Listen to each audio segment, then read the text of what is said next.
great pleasure to welcome all of you. And so my name is Gad Hume, and I'm one of the organizers of the seminar, along with Kate Quinn and Steve Cushion.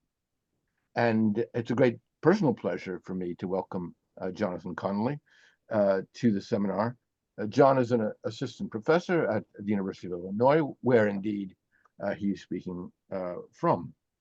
And we are celebrating his book, which you can see on the screen, I hope, so I won't read it out. And that is indeed the title of the presentation. So those of you who are familiar with our seminars, we know that we asked John to speak for around 30 minutes or so. We then have a Q&A, so I hope that you will be storing up your questions, which you can ask either on the chat or by raising your hand. So I will pass it over to John and hope that we have no further amazing difficulties. John.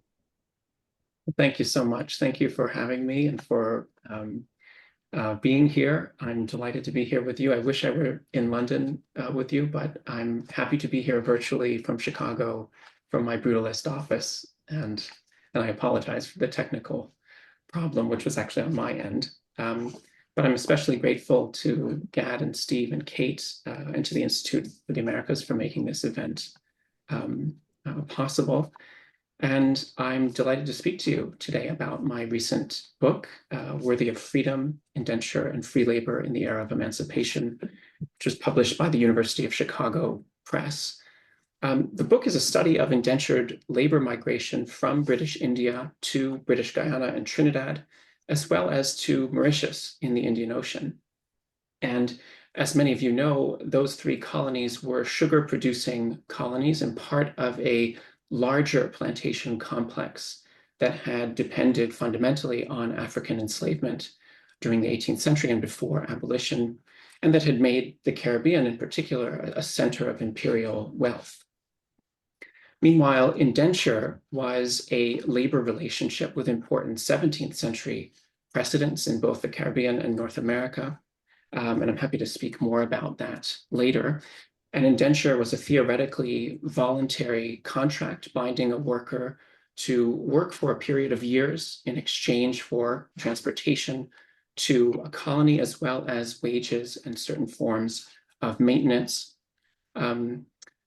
But unlike the labor contracts we're accustomed to in contemporary Anglo-American law, indentures were enforceable penally. The typical punishment for breach of contract was imprisonment. And in the post-slavery empire, an especially elaborate body of master and servant law developed to police both labor and mobility. State officials oversaw and facilitated recruitment, transportation, assignment. So in these and other ways that I'll discuss more, indenture was not a spontaneous or individually mediated relationship. It was instead a labor system run in significant measure by the state. And Gad, if you wouldn't mind advancing to the next slide, please.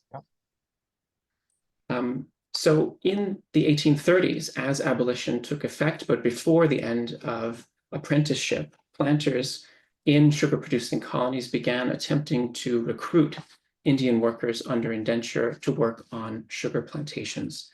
The imperial state intervened in that process, and beginning in 1842, created a state-run and state-regulated and much larger indenture system, which then lasted until the end of the First World War. And over time, this system expanded geographically from Mauritius and parts of the Caribbean to South Africa in 1860, Fiji 1879, as well as to a number of French and Dutch colonies also during the 1860s and 1870s. And over the course of that roughly 80-year period, 1842 to 1917, the indenture system operated on a relatively large scale. More than 1 million Indian indentured workers arrived in the British colonies in that period, and the figure is larger if we include non-British colonies.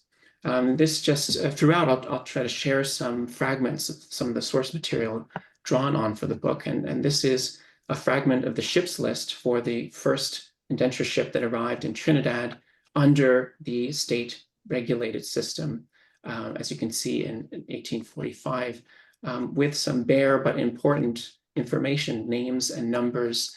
The fact that very early on, recruits were overwhelmingly male. You see that in this column to the side here, as well as the fact that some were assigned in advance to a plantation. That's what's there in the last column. If we could go to the next slide again. So my book is about the making of this system. It's focused particularly on the category of free labor and a set of conflicts and social and economic dynamics that reshaped the meaning of that category from the 1830s to roughly the end of the 1870s.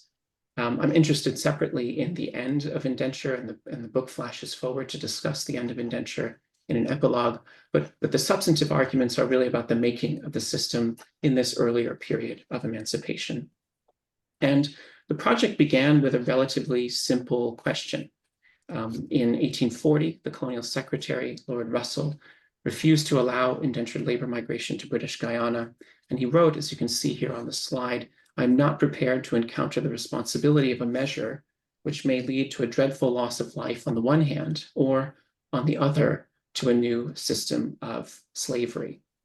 And if you could advance just one more time, thanks. And I should just say that that phrase, new system of slavery, of course, became the title of an important work on indenture by Hugh Tinker. But if we flash forward, roughly 20 years later, one of Russell's successors as colonial secretary, this is Edward Bulwer Lytton, spoke of indenture in very different terms, arguing here in Parliament about a law passed in Jamaica in particular, which gave rise to a wider debate on the merits of this system.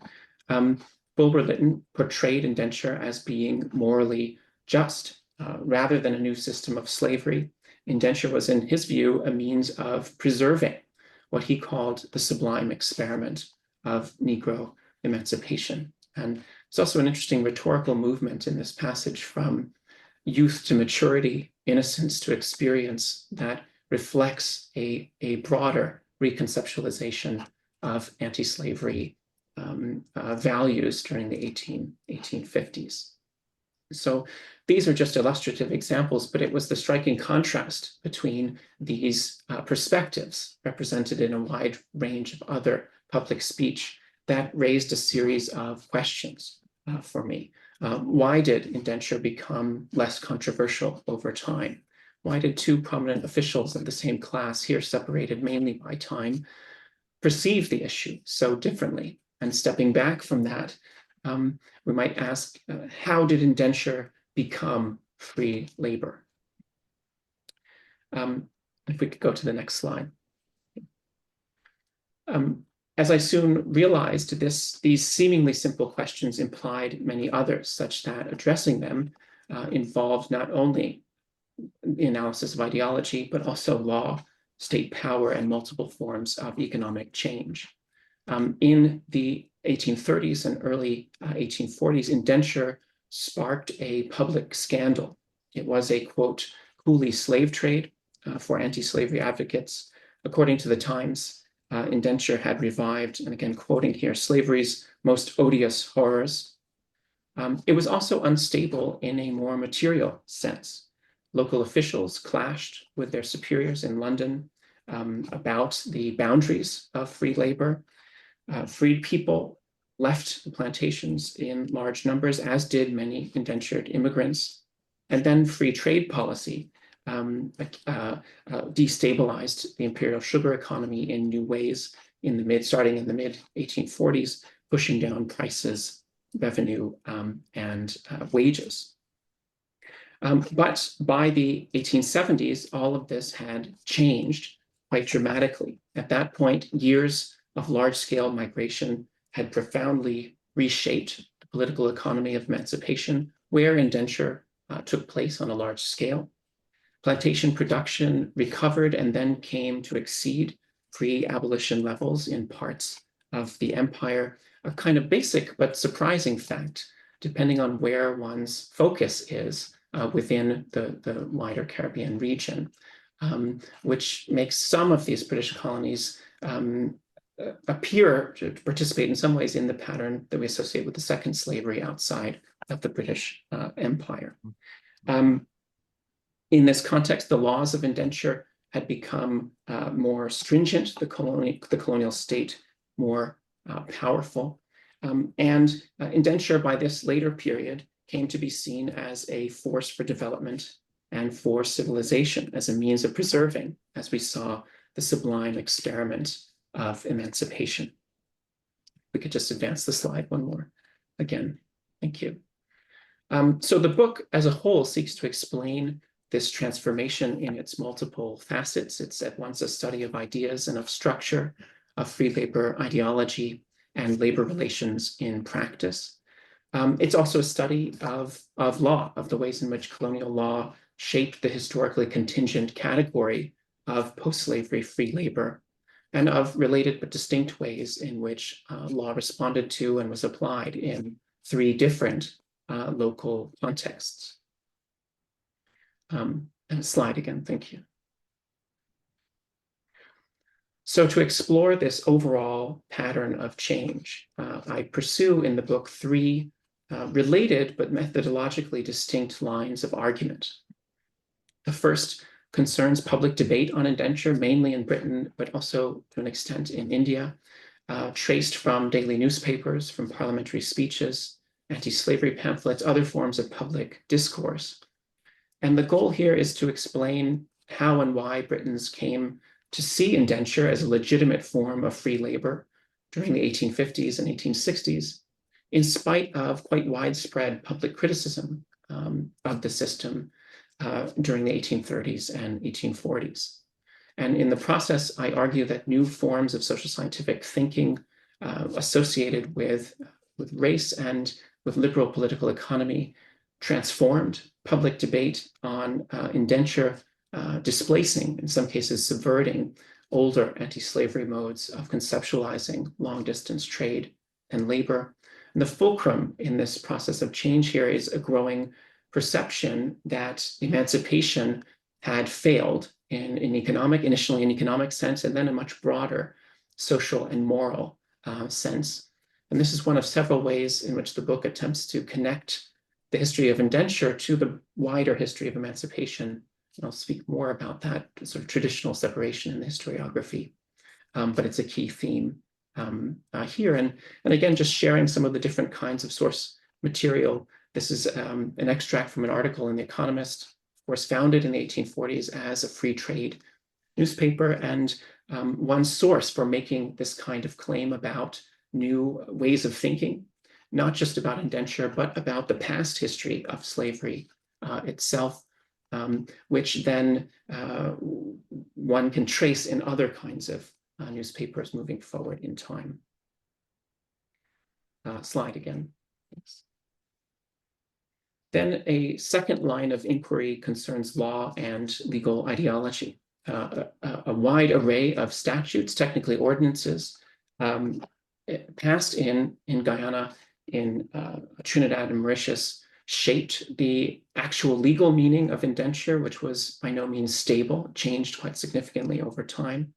And here it's important that these are crown colonies with significant local authority to enact their own law over local matters, including labor, but requiring the approval of the colonial office, and in many cases, in this context, the Indian authorities as well. So piecing together this statutory web, I argue, first of all, that the laws of indenture became increasingly restrictive over time in important ways.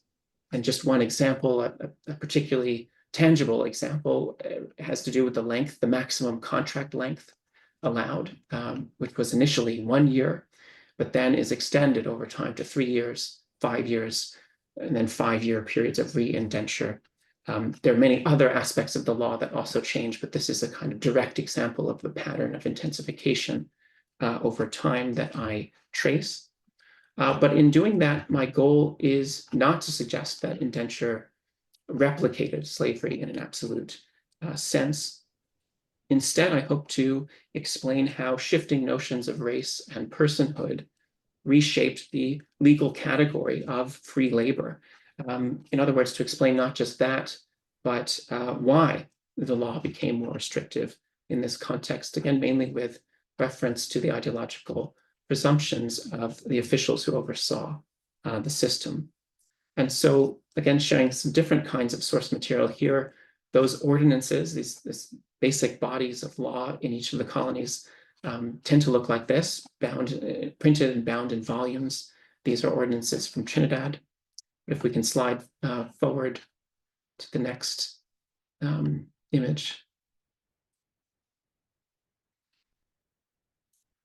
To make claims about legal ideology, about legal conflict, about the category of free labor, I would follow those statutory enactments, if you like, those ordinances, to a diffuse and wide-ranging body of private official correspondence, occasioned each time one of those ordinances was passed and then needed to be sent to India and to London for approval.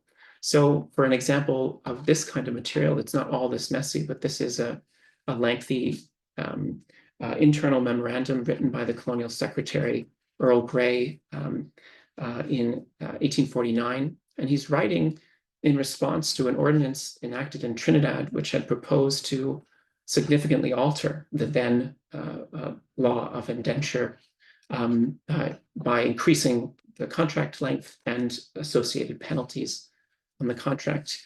And interestingly, this was a moment in which significant conflict existed among officials over the proper boundaries of free labor. And what's captured there in the smaller portion in the blue box reflects the fact that Grey rejected the law, which was disallowed. And as he writes here, you can make out a couple of the words. He writes that this particular law would subject immigrant workers to, quote, slavery in a mitigated form for a limited period. And yet, I also like to share this example because in response to the disallowance of this law, the governor of Trinidad, Lord Harris, writes back, further justifying the ordinance, and he explains that his intention was not to reimpose slavery. It was instead to make immigrant workers worthy of freedom. And that was the source of the title of the book, which I think of as not really a quotation, more an adaptation. I like the kind of productive tension that exists between what it meant in context for Lord Harris and many others, and then the connotations that many readers now would likely bring to the phrase or come to mind when first looking at the phrase now. And indeed, much of the book is about explaining a set of conflicts over the meaning of freedom and this alternate sense embodied in the phrase as originally used, freedom as an obligation, not merely a right, and an increasingly race-based and hierarchical conception of freedom for non-European labor in this context. And slide again, please. Then turning to questions of law on the ground, of resistance, of the social history of law in context, the book also makes use of a range of sources involving policing, imprisonment, land use. And so just to share an example here, this is an old immigrant's ticket. It's a kind of pass from Mauritius, where all Indian residents, including those no longer under indenture in the formal sense, were required to register with the police and carry passes at all times. Starting in 1867, we see a movement of the law from the plantations into other realms of life. This is a pass from 1871. And there's some images like this that circulate online, but it was very striking to see originals in the archives in Mauritius for many reasons, one of which is that this is a quite early use of photography in policing here in a colonial context, several decades before these kinds of photographs would be used on European passports, for instance. And a slide again. Finally, a third line of analysis and of argument in the book, broadly speaking, involves economic history.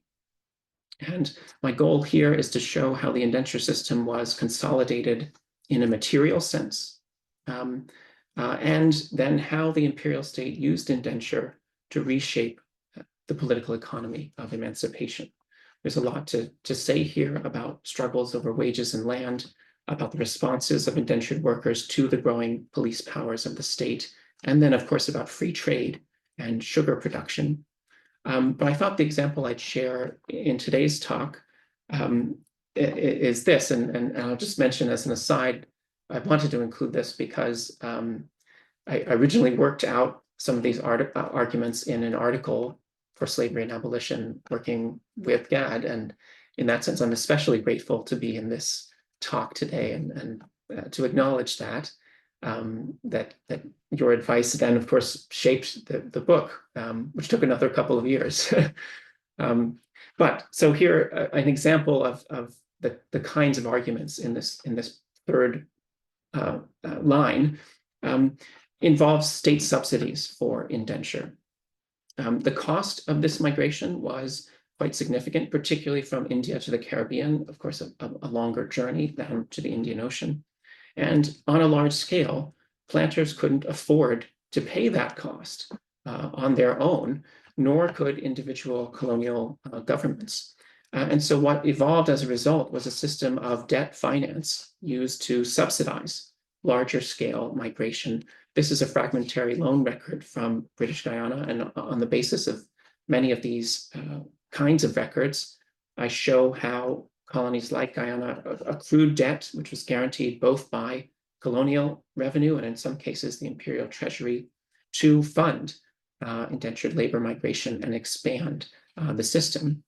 And then, of course, as many of you know, the British state paid a very large indemnity, 20 million pounds, to slaveholders across the empire as compensation for abolition.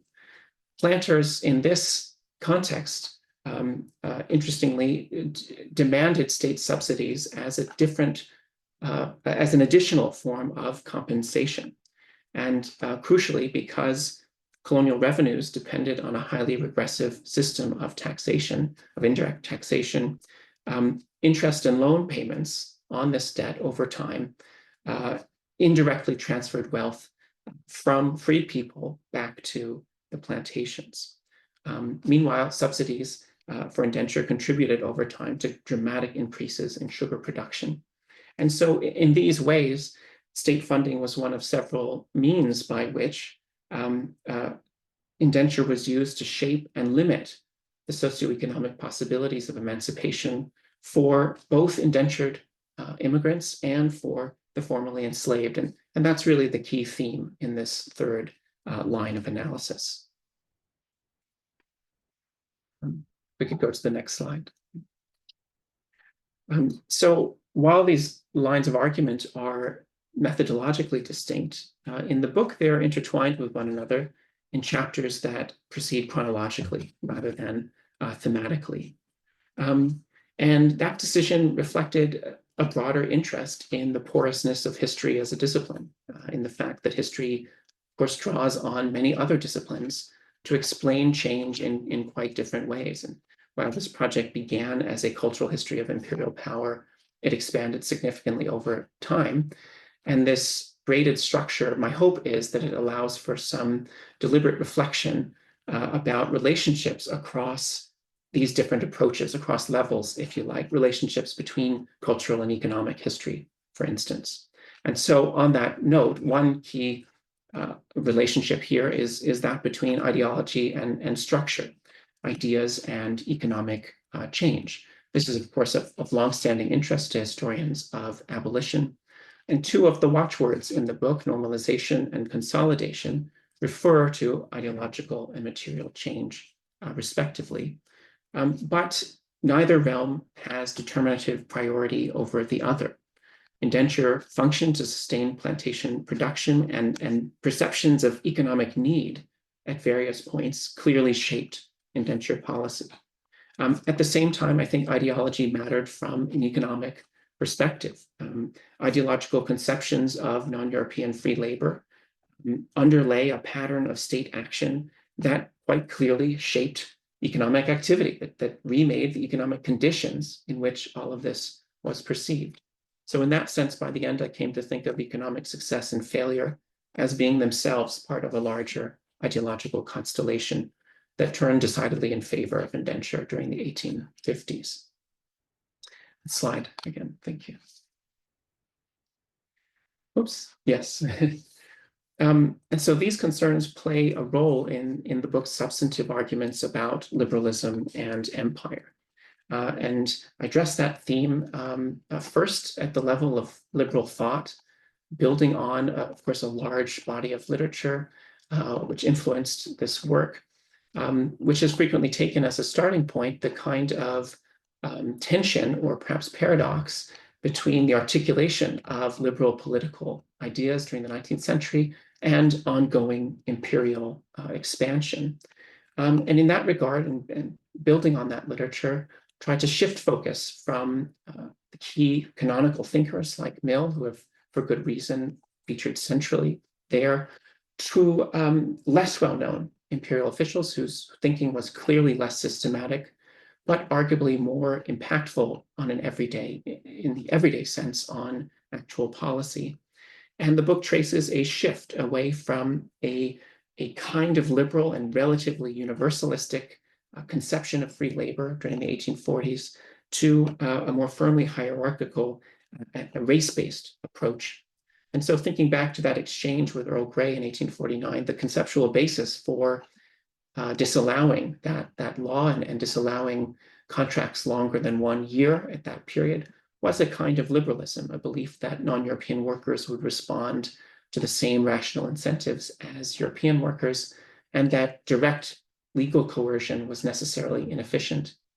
Over time, as the book shows, that commitment faded. It was displaced by a far more hierarchical race-based conception of non-European free labor, seen in a number of ways, including in the meaning of the term coolie. But then the book is also interested in liberalism as policy, and in particular in the enactment of free trade policy starting in 1946. And here, my interest has less to do with hypocrisy and more with forms of interconnection.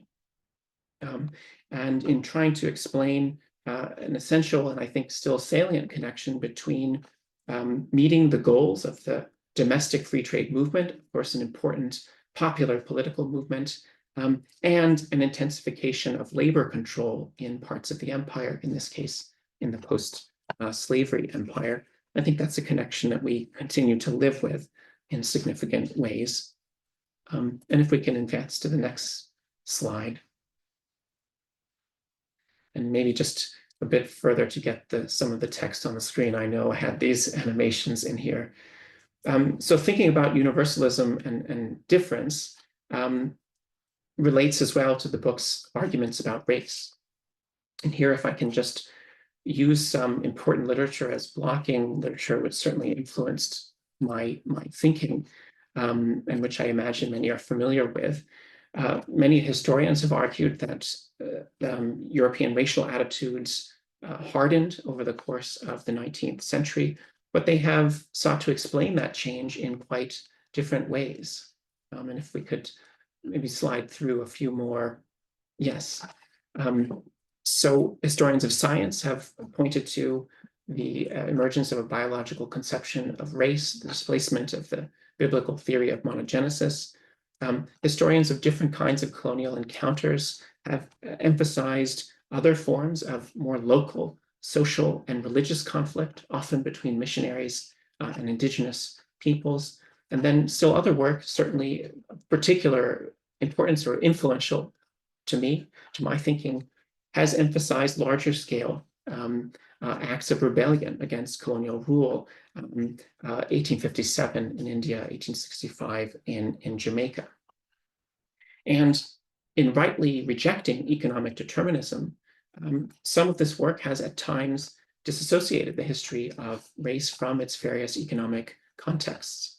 The study of emancipation, very broadly speaking, as a field, I think challenges us to reunite these realms without reducing racial attitudes to economic relations alone or an ahistorical functionalism. And with that in mind, one aim of the analysis in this book is to ground an apparent hardening of racial attitudes and debate on indenture in particular conflicts over post-slavery labor. That's, of course, a collective historiographical project that goes far beyond this book. But one of the interventions here is to try to explain specifically how modern forms of race thinking then reoriented public debate on indenture and lent legitimacy to indenture, increasingly perceived as free labor over time. And if we could slide one more time, I hope that doing that allows us to join the intellectual and cultural history of race to, here quoting from Stuart Hall, the concrete historical work which racism accomplished under specific historical conditions. So if we advance the slide one more time, just to zoom out and mention two final broad goals for the project as a whole. And the first has to do with the structure of imperial bureaucracy, and working on a project that involved quite deliberately both the Caribbean and the Indian Ocean led to thinking about imperial bureaucracy and what we mean by empire and the empire, that phrase in particular. And what I became fascinated by in tracing debate and communication across these different spaces was forms of circulation that involved not just exchange between colony and metropole, but among individual colonies, and kind of triangular or circular patterns of circulation with India as its own imperial center, and Thomas Metcalfe's work influential for me in that regard. And that led to some thinking about imagined geographies and the historical work that they do, the fact that Mauritius and Trinidad and Guyana come to be conceived of as similar places, as sugar colonies, even though they are in different parts of the world, and the way that continues as, say, South Africa, even more distinct socially, is brought into the system.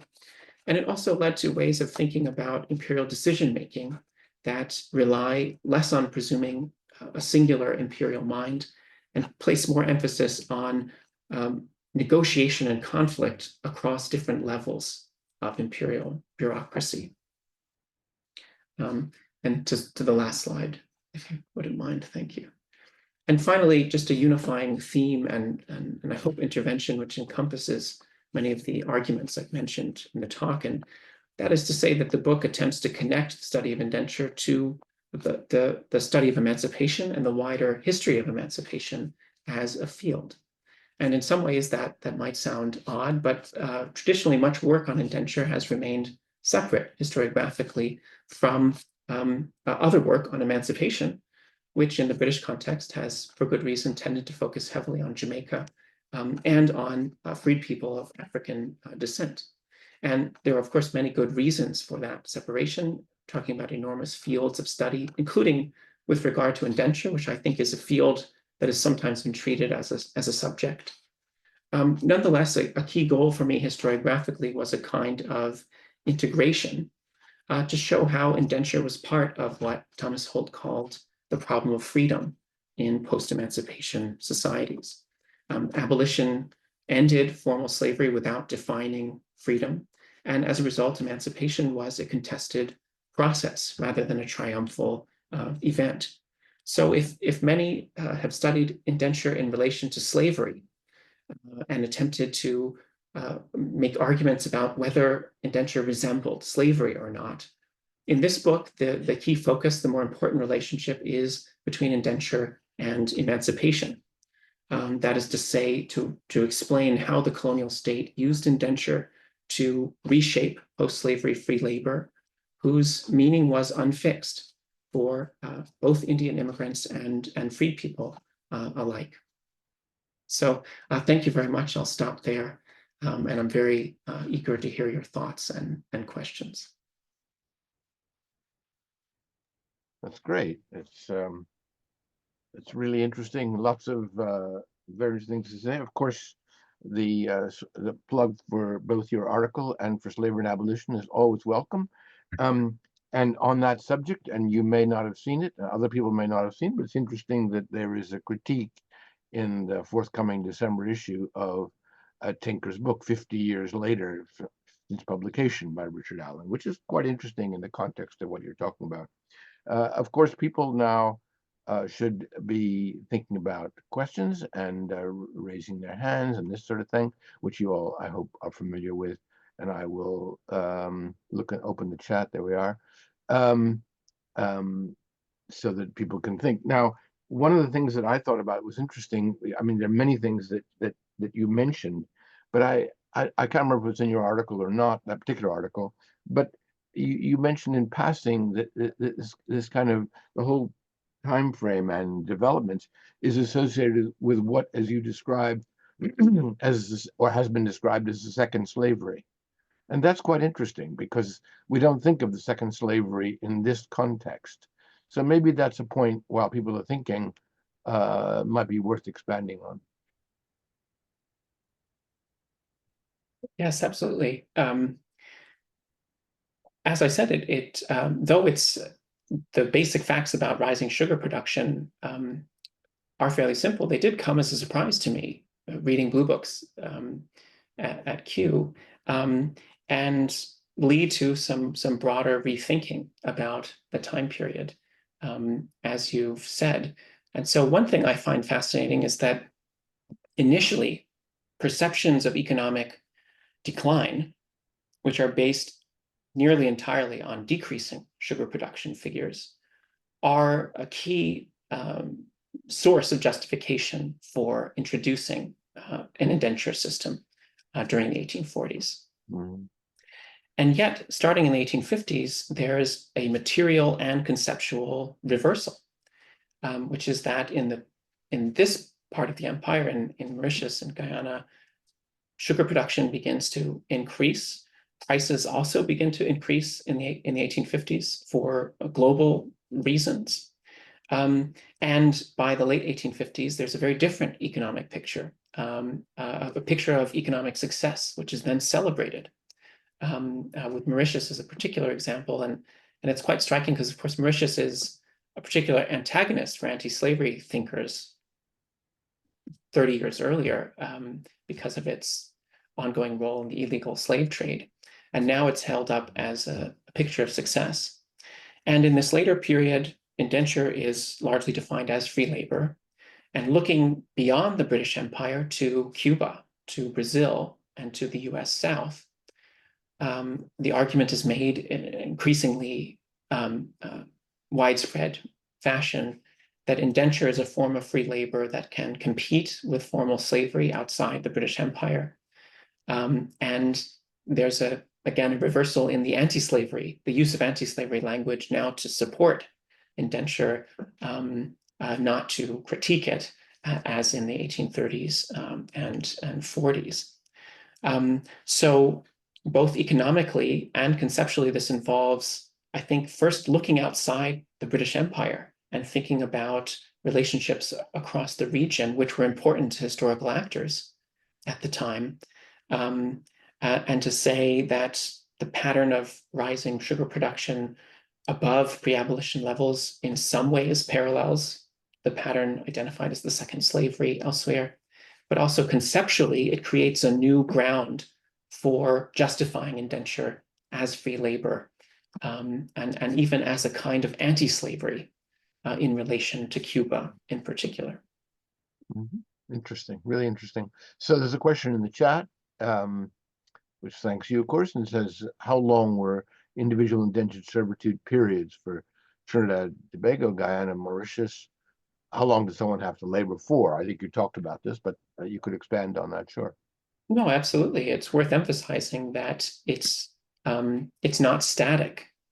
And I think that in some older work involving that debate between indenture and slavery, intentionally or not, there's some collapsing of change over time. And so here, a very palpable example, as I said, the initial maximum contract length under the regulated system is 1 year. And that is seen, and this is very explicit in the private official correspondence, as the outer limits of acceptable free labor. But that changes over time. 3-year contracts become the norm. a form of tacit renewal for a fourth and fifth year, leading to 5-year fixed contracts, and then some periods of optional re-indenture, but sometimes again with a system of tacit agreement leading to renewal, meaning that for some workers, a 10-year period might have been the norm. Adding to that, the question of how breach of contract is punished in several contexts, particularly in Mauritius, something called the double cut was applied, meaning wage deductions double the amount of time absent from the contract. And this is just an example of there were other mechanisms like this that brought some individuals into a cycle of debt, which may have led to further, which tended to keep them in plantation labor for longer. But the thing I would add moving forward even further in time to the 1870s, 1880s, 1890s is even as the legal structure of indenture is intensified, there is tremendous variation over time and at the level of the individual. And there were some indentured workers who managed to survive and finish their contracts, and who then began to create other forms of economic life and social life away from the plantations. And we see a lot more of that in the later period, in part because Indian populations were at that point much larger. And so there's other forms of social and economic change going on in these colonies. By the 1890s and by the turn of the century, I think some of the most compelling work on that period has sought to explain how exploitation coexisted with certain limited forms of agency, of choice. So it's a good question that opens up a much more complex story about change over time and variation at the level of the individual, beyond the question of the structure of the system. Great. I think Mark has a question. Yes, well, thanks very much. That was a really fascinating discussion of your book. The question I have relates to the previous one, really, and concerns this length of contract and the concept of freedom in relation to emancipation, particularly thinking about the contrast with the metropolitan operation of masters and servants. So, for example, Bolton and Watt, which you could consider as probably cutting edge in the Industrial Revolution, had typically contracts of 7 years, which were enforceable by extreme penalties in the breach by any of the employees who broke it. So there were something like 8,000 imprisonments of people who broke contracts.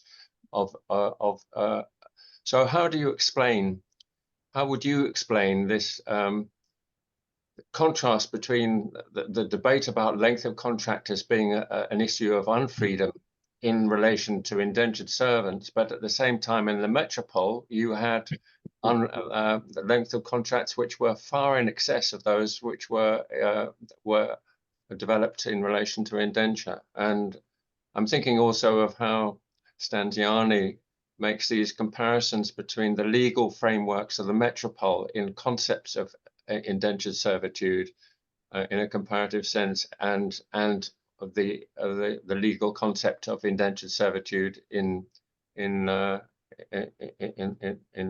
colonies. Thank you. I appreciate the question very much, and I have both some responses and would say that this is an area where I think there's room for productive debate. But in terms of the relationship between master and servant law in the metropole and then in this context, of course there is a relationship. None of this is an invention. Here it all has precedent, and it would be wrong to suggest that, for instance, simply the fact that these contracts were enforceable penally renders them distinct from the broader legal landscape going back, as you know, several hundred years. That said, I do think there are there's a kind of divergence that is beginning to take place in the 19th century that is important as well. And I may slightly disagree with Stanziani's account, at least with the view that there's simply no such conception of free labor resembling ours before the end of the 19th century. And where I think we see this divergence is that in fascinating ways, in the 1830s, the officials thinking about indenture in this context are thinking entirely about the legacy of slavery, and in surprising ways don't frequently compare law here to law in England. And someone like James Stephen imposes more restriction in this context than was then on the books in England at the time. But over time, there's a pattern of intensification and an increasing reliance on notions of racial difference to justify that pattern of intensification. And I think that's where we start to see some divergence, comparing again back to England, where there's some judicial effort to limit the scope and the impact of master and servant law, even as it remains on the books. And then by 1875, much of it is repealed. And so we start to see the emergence of our contemporary legal categories in that there, separating out civil and criminal penalties. The opposite is happening in this part of the empire. So I think there's both similarity and difference. And I might say something similar about the older 17th century precedents for indenture itself, because there too, the basic contractual idea is not new, and it's used extensively among British and European migrants to North America during the 17th century. But by the end of the 18th century, of decreasing importance in labor relations in North America, and comes to be seen as a form of unfree labor during the 19th century in the United States. So again, I think there's similarity and divergence, though much to discuss and certainly much for me to continue to learn about on the metropolitan side. Great. Guy has a question. Guy? Hello, thanks very much for your talk. I really enjoyed it, and I have to admit I haven't yet read the book, but I am looking forward to doing so soon. We actually have a reading group here at Edinburgh, and we will be discussing this book in our next meeting. So really looking forward to doing that. My question is about the kind of, I guess, the legacy of indenture, and in particular the fact that indenture in all the societies that you're discussing, one of the sort of outcomes of this movement of population was a very kind of politically conflicted, ethnically divided political system. I mean, that's taken it up to a period perhaps beyond where you go, but I think the origins of that are in the indentured period. And I wondered if you feel like your approach is able to shed light on that particular consequence in Guyana and Trinidad and also Mauritius, in terms of population identifications and the way in which this division has developed over time, and to some extent social division as well. Yes. Thank you. Well, first, thank you for including it in the book group. And I would love to hear any further thoughts after that. As you know, this is my first book, so I'm still adjusting to the fact that the book exists and that people can read it. And it's just nice to hear and be in conversation after all of our pandemic isolation. So I really appreciate that. And of course, quite admire your work, as you know. In terms of the question, because the book doesn't move all the way into the 20th century, this is indirect, but I was influenced by and largely persuaded by the kind of argument suggested by Walter Rodney to connect the 20th century conflict, political conflict that that seems to put ethnicity at the forefront to a set of older class-based conflicts, if you like, because it is clear that though many indentured workers were exploited on the plantations, that the one purpose of the system was to weaken, to renegotiate the growing economic power of freed people after abolition. The third chapter, I think, is the part of the book that addresses that most directly, where I try to relate a set of seemingly unrelated dynamics, the creation of new villages, imperial perceptions of so-called withdrawal, the importance of land to a set of alternate conceptions of freedom, also in the picture, but not as legible to imperial authorities, the very things that will then become a reason for proclaiming that emancipation has failed. Two, an important expansion of the indenture system right after the enactment of free trade. And I think Guyana is a place where you see this in particular, where there's meaningful wage struggle, strike activity, and the fact that indentured workers can't, by law, participate in that kind of labor bargaining does weaken the negotiating power of the working class as a whole. So that's maybe one way that this book would be part of a larger conversation about how you wind up with a set of 20th century conflicts that look to be about race and ethnicity. And maybe the only other thing I'd mention is this is one realm where, of course, Mauritius and Guyana and Trinidad are different from each other because the scale of migration to Mauritius is so large. And I think there's still need more scholarship on this, the ways in which freed people of African descent disappear from the records in Mauritius is quite striking. It's kind of sudden. They stop appearing in blue books, they stop. Whereas the Indian population becomes the majority population very, very quickly. And that has some effects on popular memory, on commemoration, on the study of indenture there that's slightly different. And right now I've been inspired by some new efforts to try to connect scholars and others, artists working on indenture in different parts of the world with one another. The Amina Ghafour Institute, for instance, I think that kind of, there's an institution building question that people located in different places have different kinds of conceptions, but sometimes working on similar themes. And so that's something I hope to continue to participate in as well.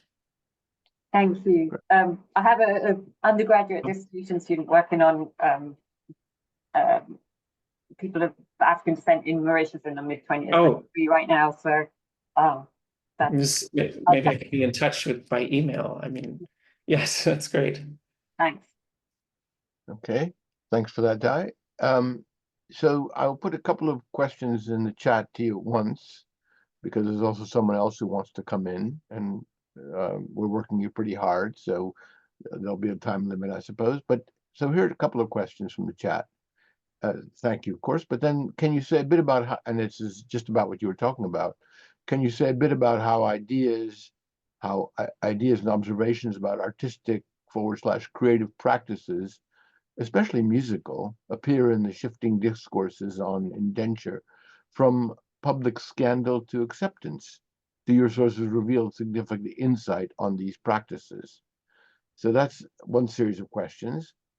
And another is from Leonie, is given the role of enslaved women in sugar production, did sugar producers also indenture women? We do this, yeah, but you can talk about this in any aspects of sugar production or related activities.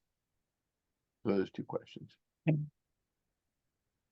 Thank you for both questions. For the first about music and artistic practices, something I find so fascinating that unfortunately isn't really in the book explicitly, but I've certainly tried to think about, maybe being in Trinidad in particular, brought this out. And so maybe more of a suggestion for further research, not just about identifying sort of legacies of cultural intermixture in 20th century popular culture, because I think that's one part, certain musical genres that seem to reflect parts of this longer history. But in the period itself, I think you're right that the cultural formation does, by the later period, play a role in ongoing official and broader public debates about the merits of the system. I mean, one realm in which there's some work on this involves Jose in Trinidad, religion and various forms of hybridity, and the state's wariness about growing Indian populations and their relationships to populations of African descent. So I think that might be a way forward in the historical material. It doesn't appear all the time in the kind of legal and official records, but I think it is there, if and I'd love to look for it more. I'm also very interested in photography related to indenture and the late 19th century in general in the Caribbean. And that too was a kind of surprise in Trinidad, when an archivist who I was friendly with just brought out a box of loose photographs. And I later learned that many of them had been taken by Felix Morin, this French photographer who ran a commercial studio in Port of Spain in the 1880s and 1890s. And I think there's some fascinating work to be done about that. But I really love and appreciate the suggestion that that's not simply a separate subject, that it might also bear on broader debates about law, about legitimacy, about free labor. And then, sorry, let me try to not go on so long. But in terms of women, well, I take the question to be specifically about women and labor on sugar plantations, and the answer is yes. Women were indentured and did work on sugar plantations. There's again pretty significant change over time. In the early period, at the beginnings of the system, planters really attempted to recruit almost exclusively male workers on the theory that they would be more efficient as workers. And original invocations of the term coolie in imperial discourse frequently refer to a kind of particularly imagined subject, a tribal subject, the hill coolie. That phrase is used interchangeably in the early period. In other words, a low caste or non-caste rural worker thought to be particularly well suited to plantation labor. That never reflected the social reality of migration. In fact, there's a surprising diversity in the sense of caste among those who went. And over time, the fact that migration was so male became a source of controversy unto itself. That gradually resulted in specific rules being put in place requiring a proportion of any given indenture ship to contain, to include women. Those rules weren't always met, but again, flash forward to the 1880s, 1890s, there are more women migrants, as well as population growth, other forms of local social change. And so the specific history of women in relation to indenture, for I think good reason, tends to focus on the later period, though stepping back and thinking about questions of gender in relation to notions of what's right and wrong and how the indenture system was constructed, that's more of a constant, even going back to the earlier period, and in some cases because there were so few women on the early ships. Good. There are a couple of questions. I think what we might do is take them together. Before I do that, I will point out to people the comment from Shalima, who offers thanks and also suggests a YouTube channel as an additional source on indentureship and provides a URL for that. And on the question of the recordings, they're of course available on the Institute of the Americas website. So people want to know, perhaps Steve will put that on the chat just to have it there. But that's how you get access to the recordings. So if we take maybe the final two questions together, first Wybing and then Kate. Hello, can you hear me? Yep. Yes. Yeah. Thank you. Thank you for the wonderful talk. And so I'll just quickly summarize my question. So for me, why the freedom of the indentured worker is highly related to how free they are allowed, how whether or not they can leave the plantation. And so I'm especially interested in the laws about the vagrancy and desertion. For example, like how, like I know, like from Leroy's research, the Asian indentured workers in the Trinidad, they are subject to fines and imprisonment if they leave the plantation milieu. So I just wonder how, when you say like the pattern of there's a pattern of intensification, and therefore like how is the laws about vagrancy and vagrancy and desertion become more and more strict towards indentured laborers in the Anglophone Caribbean. And a very like quick second question is just like how do you also look at some like side history about whether or not the planters they actually respect the laws and terms of the contract, or is there some cases that the planters they actually breach the terms of the contract, so the laws are not that effective to protect the freedom of the indentured laborers? Thank you. Okay, if Kate asks her question then. Thanks. I kind of have two, but I'll try and work them in. Love to talk. Thank you very much. I was really interested when you mentioned the compensation to the planters, of course, at Emancipation.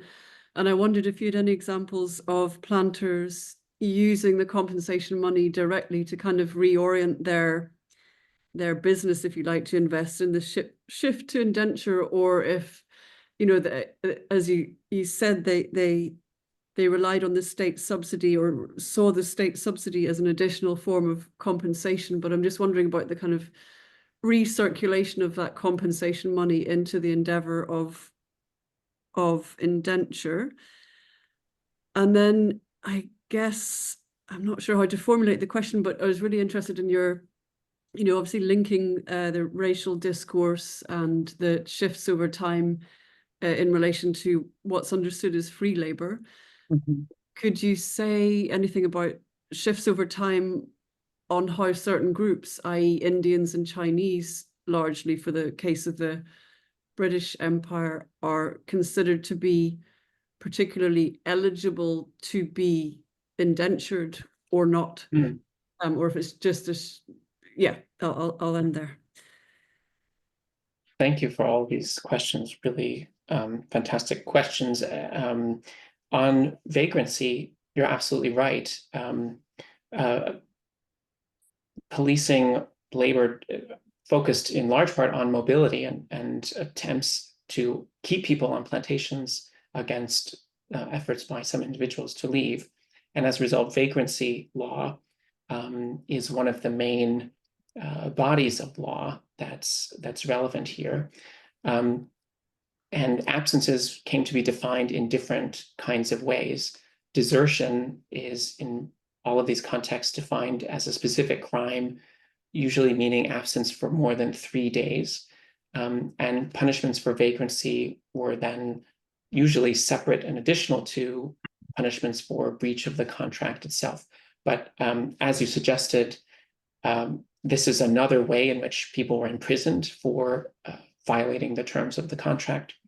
It also, vagrancy is the path by which we see the law of indenture move beyond the plantations to other realms of life, as I briefly suggested with regard to Mauritius and the elaboration of past laws, again, not entirely new, but intensified in several contexts to include formerly indentured workers is a major dynamic starting in the late 1860s, tends to cause significant protest. And we might follow that from Mauritius to a place like South Africa, where it's, right, of course, not a coincidence that part of what Gandhi and others are doing in South Africa is campaigning against differential treatment, legal discrimination, often involving passes. In other words, parts of the legacy of this system. In terms of informality and whether or not planters actually followed laws and or particularly regulations put in theory to protect basic living conditions, the answer is not always. And here there's an enormous gap between law in the books and law in practice that one sees first within the legal system itself. We're talking in terms of the adjudication of claims, mostly not about courts, but about magistrates who worked in an extremely summary manner. And where magistrate records have survived, which is not everywhere, they tend to suggest, again, a lot of variation and patterns of informality, including using the law not according to its explicit letter, but to obtain another aim. For instance, in one case, a provision is introduced allowing workers to buy out the end of the contract, but magistrates tended to use that to try to force them back, in other words, not to allow what the law said. So again, a huge and complicated set of histories about informality and variation on the ground. In terms of compensation, thank you for the question.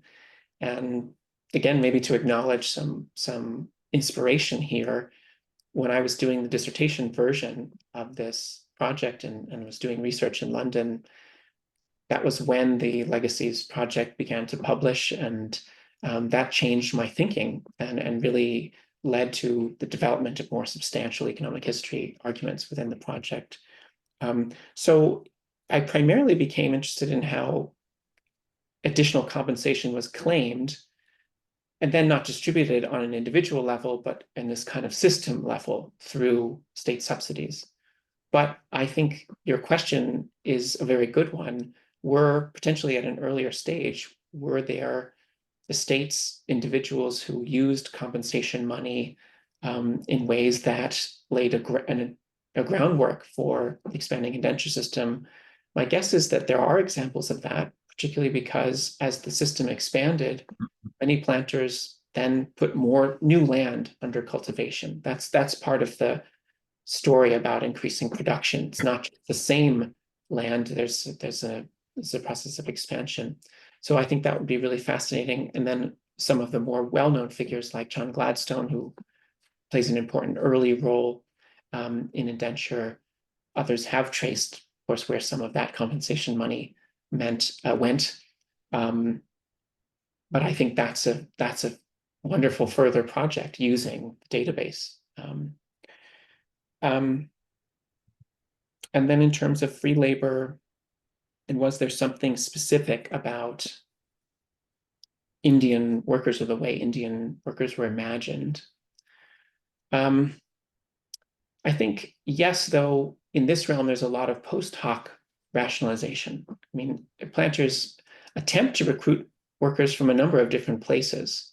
It doesn't work on a large scale apart from this aspect of the system involving British India. And that then influences thinking about whether there's a particular suitability.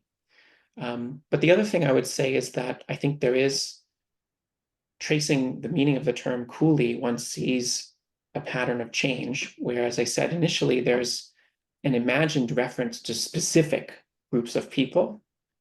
Over time, that fades, I think, and becomes a much more generic reference, not to specific parts of India, not even to specific caste backgrounds, but instead a way of signifying non-European difference. And at that point, I think it's less a story about particular claims about Indianness, and it's more about broader claims about racial differentiation, which underlie the policy of indenture. So maybe as a final point, even though it's not really what you were talking about, Carla has asked about the current discourse on reparations for Indian indentureship, and I don't know if this is something you have given any thought to or aware of the current state of that discussion.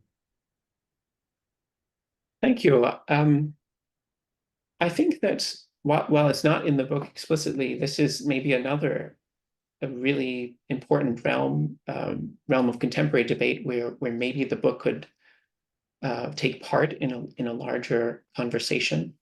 I would say the thing that I'm slightly wary of relates to our earlier discussion about conflict during the 20th century, political conflict with an ethnic caste.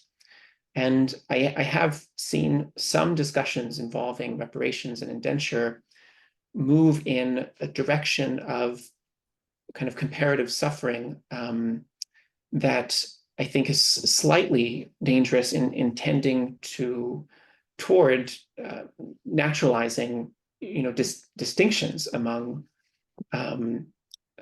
different population groups in the Caribbean in particular.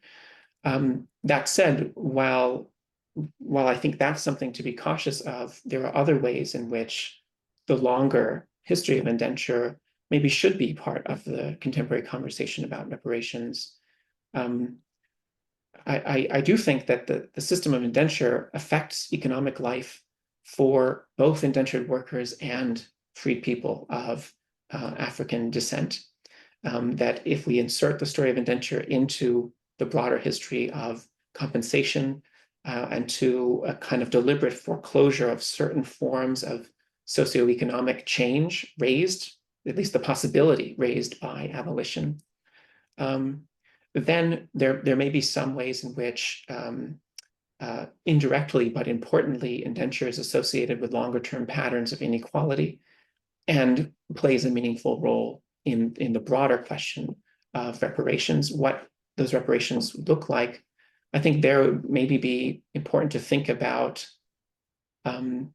system level reparations, again, to avoid the implication that or kind of competition between Indian descended and African descended populations.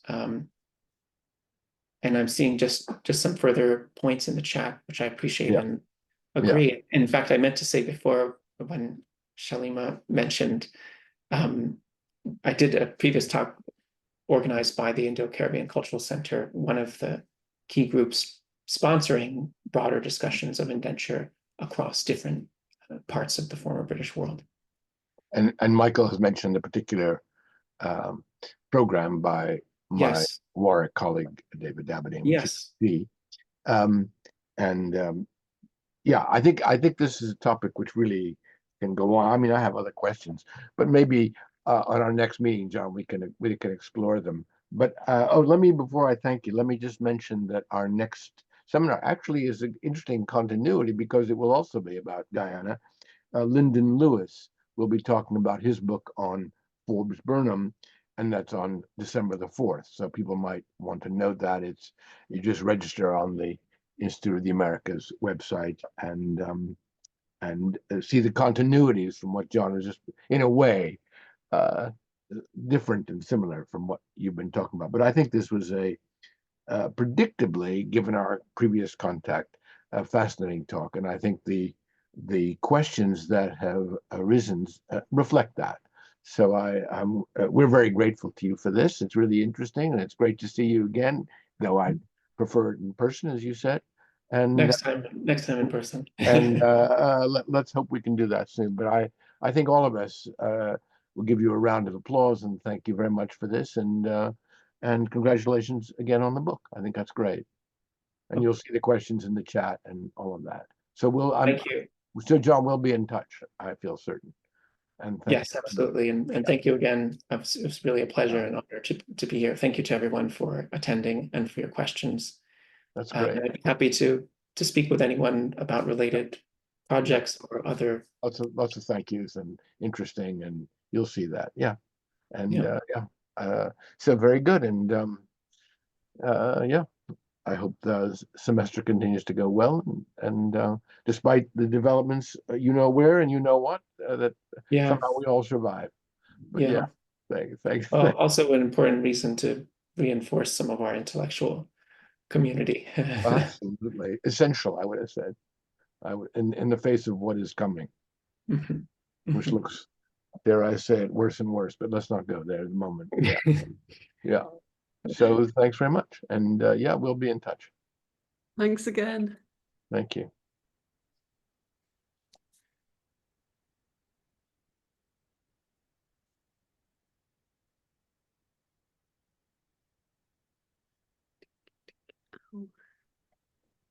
Yeah, thanks very much, Jonathan. That was very good indeed. Much obliged. Thank you. Thanks for having me. Should I stop the recording up here? Oh. Or do